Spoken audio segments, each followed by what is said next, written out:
হাসিনার সময় নৌকা মার্কায় ভোট না দিলে কি দিব? দেয় নাই। সেই আওয়ামী লীগের ওই যে উন্নয়ন, ওই টাকা, এটা কি আওয়ামী লীগ যারা সাধারণ করে তারা পাইছে? কয়জন আওয়ামী লীগের লোক টাকার মালিক হয়েছে বলেন? অল্প কিছু লোক, খুব কিছু লোক নাকি? সমাজে দেখবেন অল্প কিছু লোক তারা কিছু টাকার মালিক হয়েছে, আর বাকি লোক আওয়ামী লীগে ভোট দিচ্ছে, এখন কিছু দৌড়ের উপরে আছে, কিন্তু আসলে টাকা পয়সার মালিক তারা কিন্তু হয় নাই। এটা কিন্তু সত্য। আওয়ামী লীগ হলো এটা বলতে হবে, সত্য না? সবাই কিন্তু টাকার মালিক হয় নাই, কিছু লোক, একটা প্রত্যেকটা ইউনিয়নে অল্প কিছু লোক এই কাজটা করছে। তাইলে আবার দেখেন আরেকটা কারণে হয় নাই, সেটা কি? যে এই ঘাটাইলে যে কাজটা হয়েছে, যে সরকার ক্ষমতায়, ওই সরকারের বিরুদ্ধে হোক আর জোর করে হোক হয়েছে, তো বহিষ্কার হয়েছে, দলে থাকতে পারে নাই, মার্ডার করে জেলে থাকছে, যেই কারণে সরকারের কাছে যায় যে 10 টাকা নিব সেটাও পারে নাই, সরকারও দেয় নাই। নাকি হাসিনার সময় নৌকা মার্কায় ভোট না দিলে কি দিব? দেয় নাই। এই সব কারণে আমাদের যে কাঙ্ক্ষিত উন্নয়ন সেটা হয় নাই। বঞ্চিত হয়েছে কারা?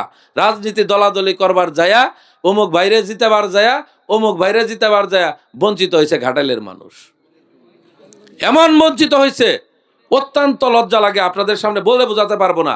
বিশ্বাস করেন, আমার হাঁটতে হাঁটতে পা দুইটা ফুলে যায় বিভিন্ন জায়গায়। আজকে আমি কত দূর হাঁটছি, একবার মাকড়াই থেকে হাইটা গেলাম এক জায়গায়, সেখান থেকে প্রায় 1 কিলোর কাছাকাছি, আবার ব্যাক করলাম তাহলে 1 কিলো 2 কিলো, আবার এই যে এখান থেকে আসলাম, আবার গেলাম, আবার যে গ্রামে যাবো হেনো এটাও যেতে হবে, খবর আছে। তো এইভাবে প্রতিদিন হাঁটতেছি হাঁটতেছি হাঁটতেছি, মানুষের কাছে যাইতেছি, রাস্তার এত বাজে অবস্থা।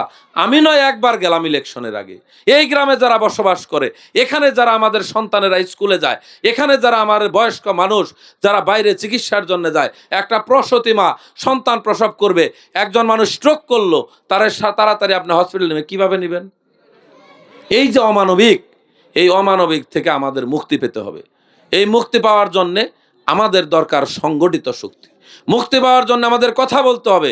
মুক্তি পাওয়ার জন্যে আমাদেরকে সঠিক সিদ্ধান্ত নিতে হবে যে কোন সময় কি সিদ্ধান্ত নিলে আমি আমার কাঙ্ক্ষিত উন্নয়নটা পাব।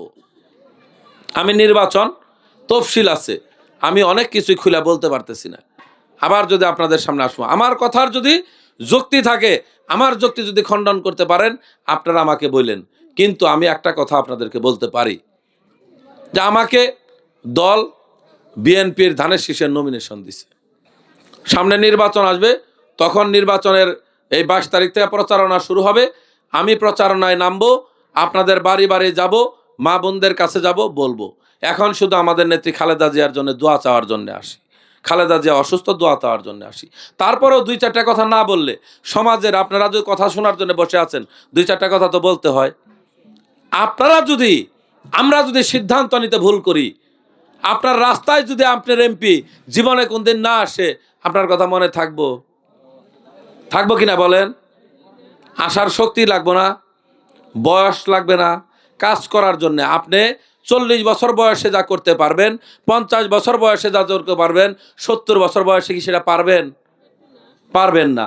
আপনার বয়সে আপনার যদি অভ্যাস থাকে, সারা জীবন আপনি কষ্ট করে বড় হয়েছেন, কষ্ট করে কাজ করছেন, আপনার বাপের সাথে আপনার ধান কাটা অভ্যাস আছে, আপনার পান্তা ভাত খেয়ে স্কুলে যে অভ্যাস আছে, আপনি ভাঙ্গা স্কুলের যন্ত্রণা জানেন, তাইলে না আপনার মনে থাকবো, না রে ভাই আমিও গ্রামে মানুষ হয়েছি, ওই গ্রামের কাজটা তো আমার করতে হবে, নাকি বাবা?